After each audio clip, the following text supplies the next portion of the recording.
Siya na lang nag-ano guys. Guys, hindi namin mabasa kung anong ibig sabihin yan. Kasi yung building niya, panipis naman yung building diyan, no. Ito yung ano, may doongan ng helicopter. Ayun guys, ang ganda guys. May banana blue.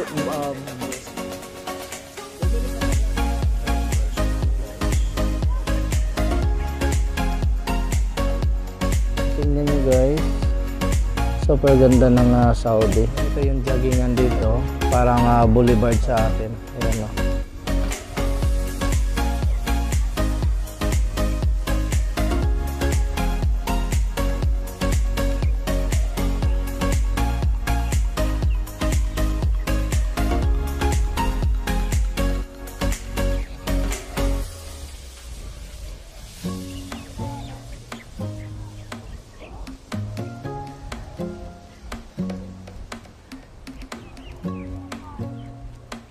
Guys,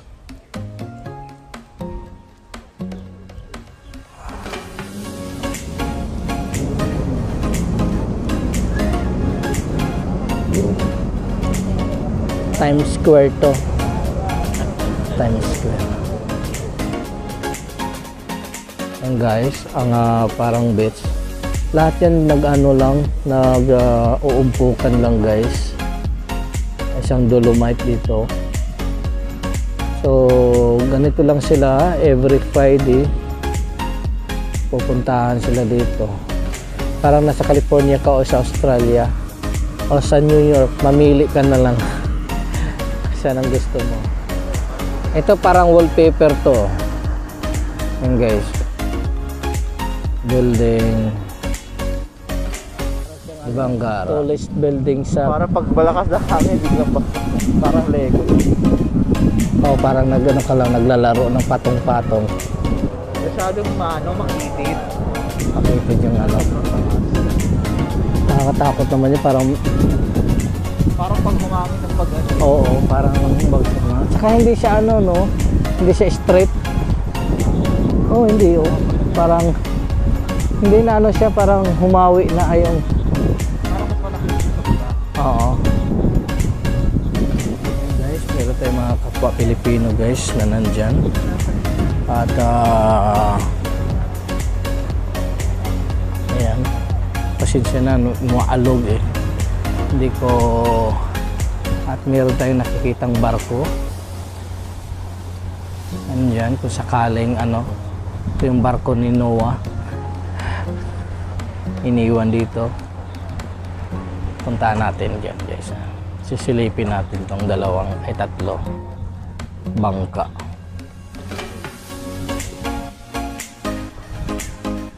Super malinis dito guys. Kailangan mo talaga siyang apat na barko. So puntahan namin guys, titingnan natin kung pwede na siya. Hirap na guys.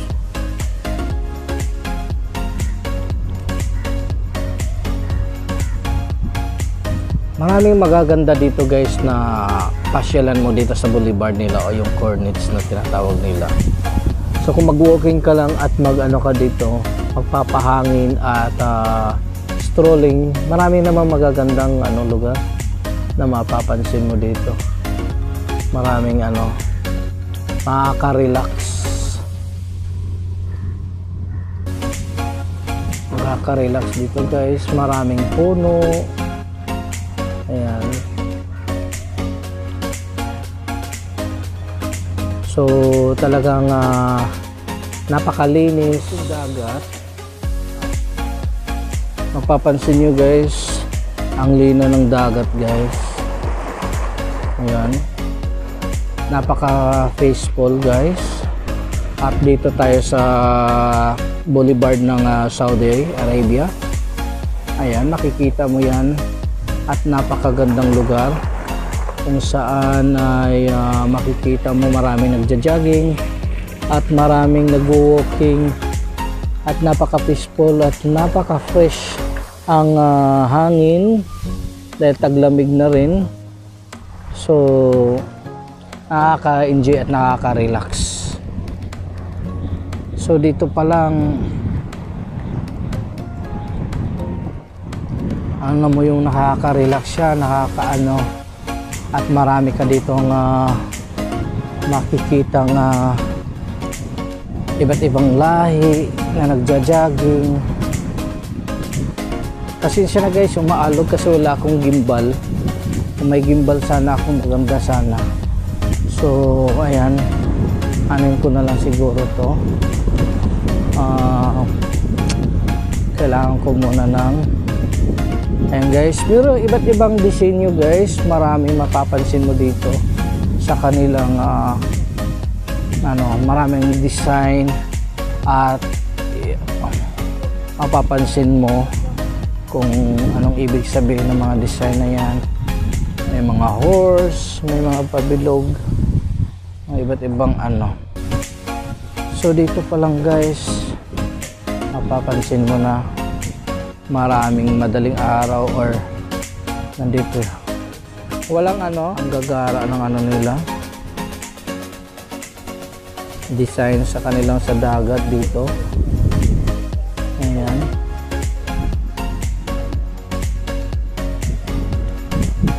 at ang kanilang CR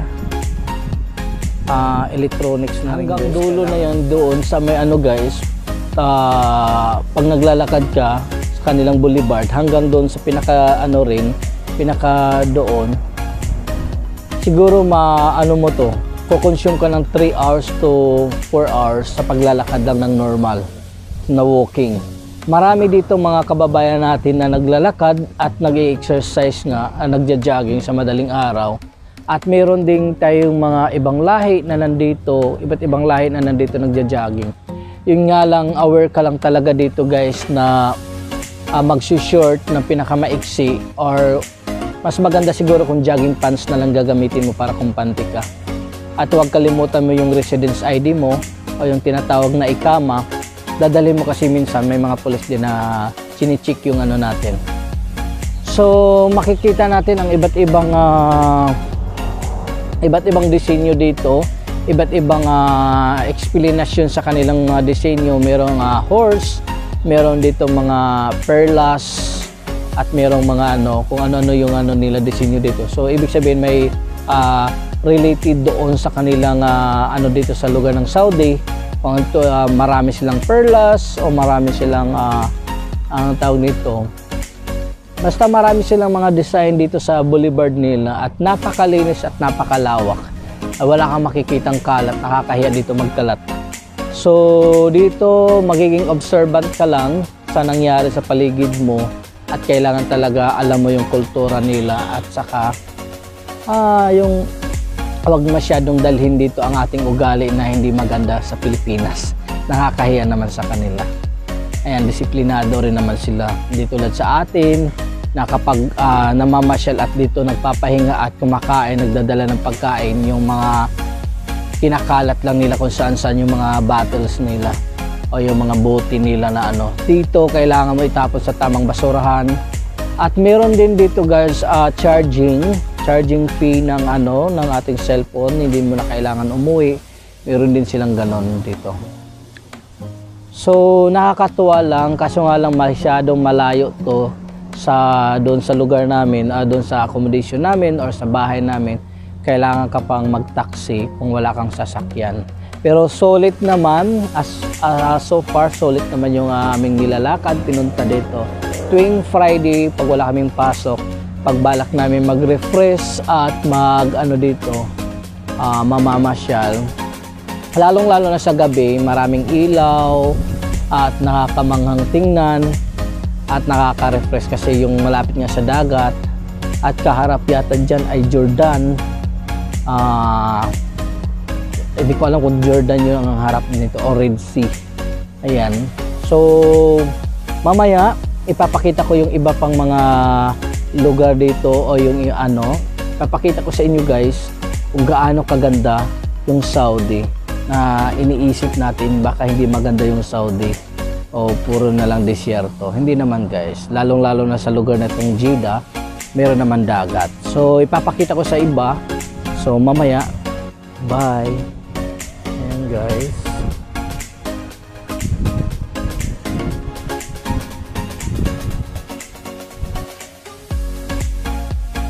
Ang ganda talaga dito guys. Napaka peaceful, napaka refreshing.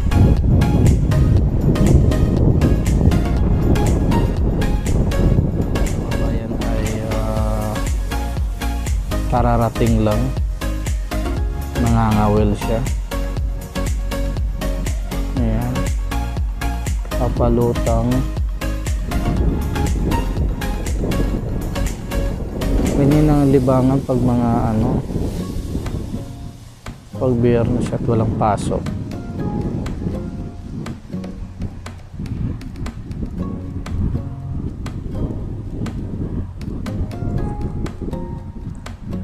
Saan po kayo sa Pilipinas? Batangas. Sa Batangas pala guys. Ayan.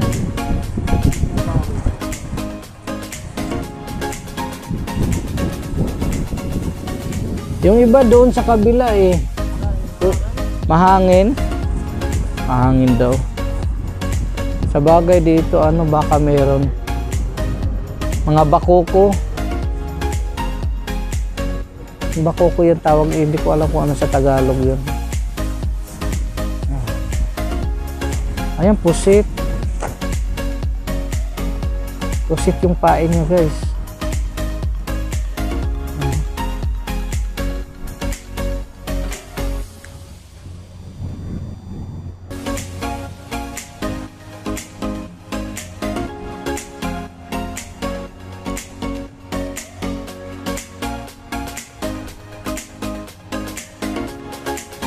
Pusit.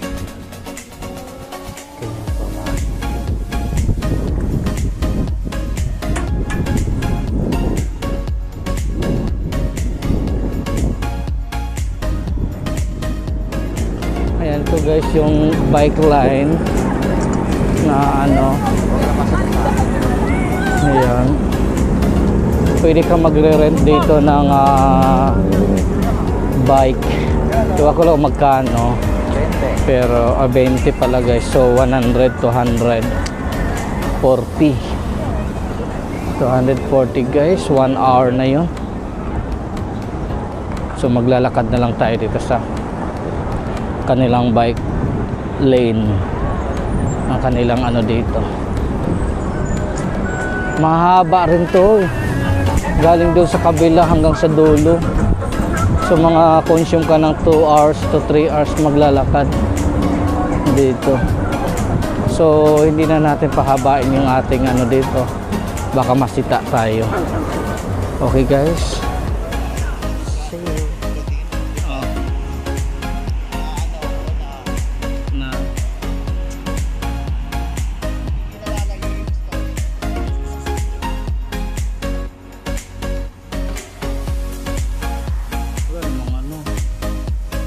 istorya niya bakit siya lumipad.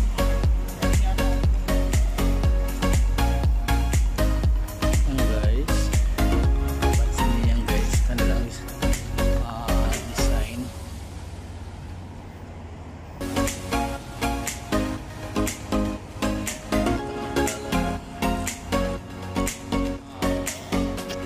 Yan guys, meron tayong kapwa Pilipino guys.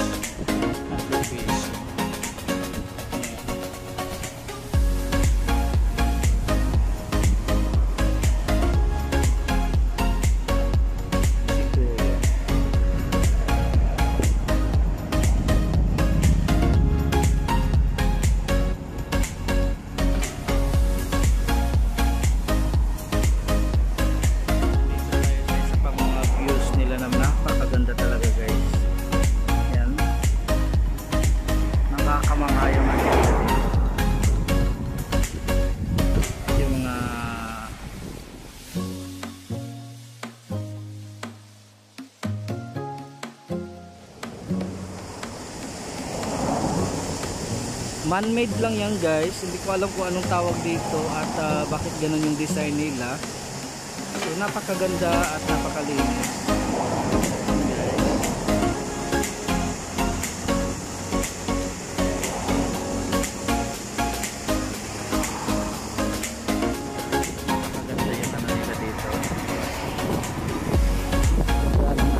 dito resort guy at nasa public lang tayo at pwede naman tayo dyan. Yun nga lang, syempre observant pa rin tayo, social distancing and wearing face mask, kaya yun. Malapit siya sa dagat, yung dagat na yan, maraming nangangawil or nang guys, napakaganda dito. At yan, man-made lang siya.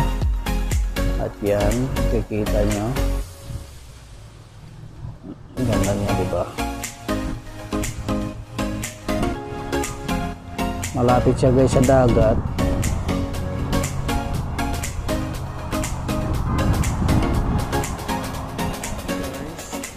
Ang ating mga kababayan na nangangawil. Kapitan natin. Ayan. Ito yung kababayan na nangangawil. Nandyan. So, ating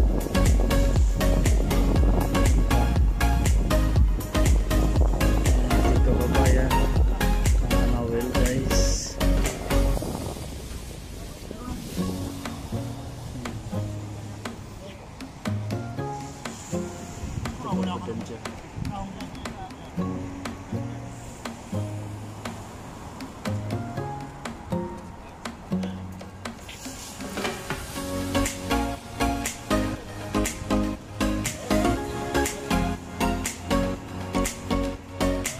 Yung floating restaurant guys na makikita natin dito. Ayan, sa tabing dagat.